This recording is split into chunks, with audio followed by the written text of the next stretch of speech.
안녕하세요. 조관익입니다. 오늘 방송 주제는요, 은퇴 남편 재활 프로그램, 남편 길들이기 이렇게 잡았습니다. 동아일보 기사를 보니까 서영아 기자님이 쓰신 글에 아주 흥미로운 것이 있더라고요. 그것이 뭐냐면은 노후에는 세 가지 리스크가 있다는 거죠. 하나는 자식 리스크, 자식 때문에 발생하는 리스크입니다. 자식 뒷바라지 하다 보니까 내 노후가 없게 된다는 그런 거죠. 그 다음에 간병 리스크. 사실 이 간병 문제가 보통 큰 노후의 큰 문제가 아니죠. 그래서 간병 리스크가 있고, 또 하나가 특이한 것인데 황혼 이혼 리스크. 황혼에 이혼하게 됨으로써 발생하는 리스크입니다. 그런데 현재 보면은 황혼 이혼하는 비율이 상당히 높아서 이혼하는 사람 10쌍 중에 약 4쌍 정도가 황혼 이혼이라고 하더라고요. 그런데 늙음하게 이혼하게 되면은 그야말로 노후가 엉망진창이 되죠. 어떤 면에서 보면은 잘 살자고 하는 것인데 그 이혼 때문에 결국은 엉망진창이 되는 경우가 많습니다. 물론 이혼함으로써 새로운 삶을 사는 경우도 없지 않아 있죠. 그런데 왜 은퇴하고 나서 황혼에 이혼을 할까요? 왜 은퇴하고 나면 더 알콩달콩 살아야 될 텐데 그럴까요? 그것이 바로 남극형 증후군이라고 합니다. 남극형 증후군 또는 고립효과라고도 합니다. 남극에 연구원들을 파견해서 살게 하면은 그 남극에서 아무도 없는 곳에서 그 연구원들끼리니까 똘똘 뭉칠 것 같은데 처음에는 그런데 나중에는 갈등이 폭발해가지고 오히려 여러 가지 문제가 발생한다는 것이죠. 그래서 고립해 있으면은 오히려 문제가 발생한다는 것인데 이 은퇴 이후에 부부끼리만 있다 보니까 이게 일종의 고립 효과가 나타나서 갈등이 더 폭발한다는 겁니다. 그래서 이 노후에 남편을 어떻게 관리할 것인지, 아내를 어떻게 길들일 것인지 이게 상당히 중요해요. 그런데 제가 이 유튜브 방송을 하면서 많은 분들이 댓글을 달아주는데 댓글의 내용을 분석해 보면 아내 때문에 골머리를 썩는 사람은 의외로 적어요. 남편 때문에 골머리를 썩는 경우가 참 많더라고요. 그래서 제가 지난번에는 한번 아내를 어떻게 길들일 것인가에 대해서 방송한 적이 있는데 이번에는 남편 길들이기에 대해서 방송을 하려는 겁니다. 남자는 여자 하기 나름이죠. 이게 유명한 이미 돌아가신 최진실 씨의 유명한 CF, 남자는 여자 하기 나름이에요. 그것을 최진실 씨가 얘기해가지고 아주 한때 휘몰아친 유행어가 되기도 했었습니다. 어쨌거나 남자는 여자 하기 나름입니다. 남편은 아내가 어떻게 하느냐에 따라서 달라질 수 있는 것이죠. 오히려 남자는 좀 단순해요.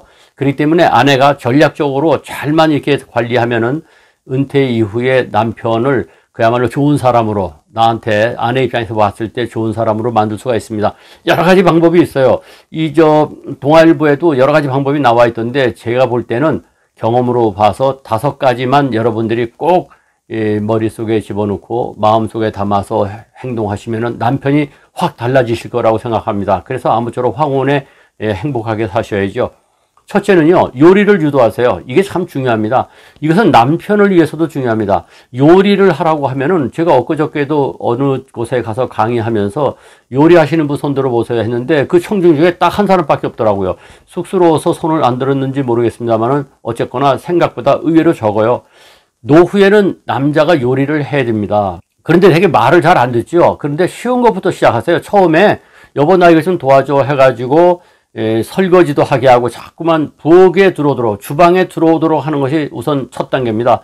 그렇게 하고요. 라면 같은 거라도 나 라면 먹고 싶은데 하나 좀 끓여줘요 하면서 그 라면 끓일 때 콩나물을 넣거나 대파를 잘라서 넣어보죠. 이렇게 좀 가르쳐 주세요. 그래서 쉬운 것부터 접근함으로써 남편을 주방으로 끌어내는 게 중요합니다.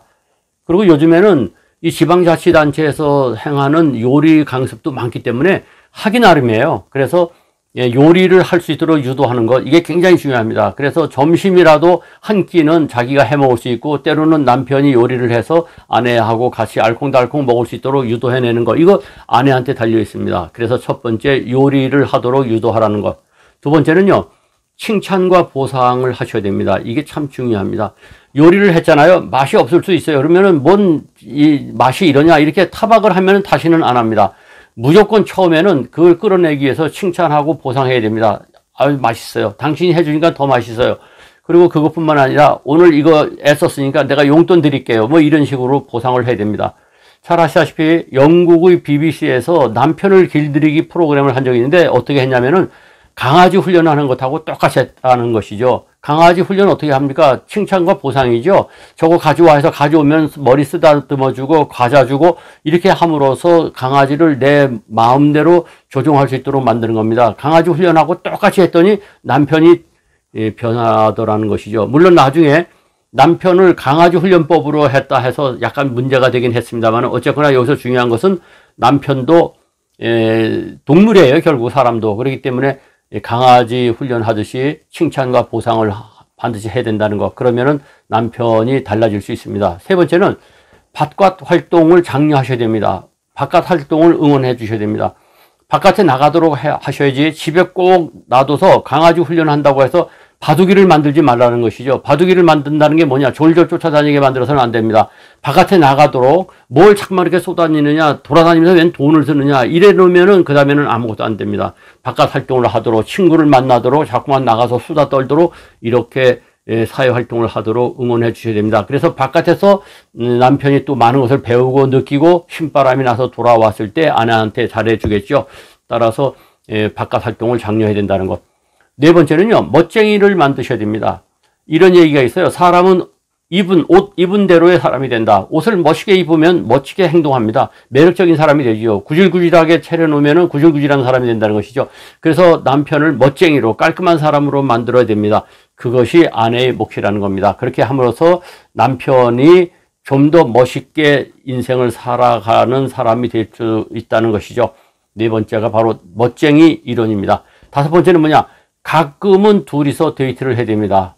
물론 뭐 둘이서 집안에서도 붙어 있는데 뭐 바깥에까지 나가서 붙어 있느냐 이렇게 생각하실 수 있는데 집안에서 붙어 있는 것하고 바깥에 데이트하는 것하고 다르죠. 가끔은 동네 카페라도 함께 가서 외식도 때로는 하면서 여유를 즐기셔야 됩니다. 왜 그러냐면요. 그 데이트 자체가 중요한 게 아니라 그걸 통해서 진솔한 얘기를 할 수 있죠.